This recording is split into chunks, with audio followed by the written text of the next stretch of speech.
Papa mort pour la France. Papa nous aimait bien, surtout quand on était couché. Il voulait toujours que ses enfants soient couchés. Quelquefois, quand il rentrait l'après-midi, il s'étonnait qu'on ne soit pas encore couché. Il avait des idées bizarres, papa. Quelquefois, il rentrait très tard, la nuit, et là, il voulait plus qu'on soit couché.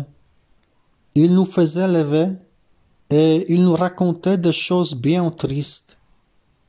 Il disait qu'il allait partir en Indochine pour défendre la France, qu'il reviendrait jamais, qu'il se ferait tuer là-bas et qu'on lui mettrait son chapelet autour des mains sur son lit de mort.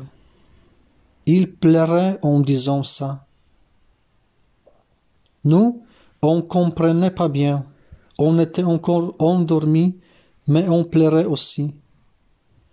Il disait que plus tard, il y aurait sur les monuments aux morts d'Arras une grande plaque en marbre dans laquelle serait gravé: le docteur Fournier a donné sa vie pour la France. Alors on pleurait encore plus. On disait: non, papa, pars pas, on ne veut pas que tu meurs pour la France. Maman, elle pleurait pas. Elle riait pas non plus. Elle disait à papa qu'il était fatigué, qu'il devait aller se coucher. On allait se recoucher, mais on avait du mal à s'endormir. On pensait à la grande plaque en marbre.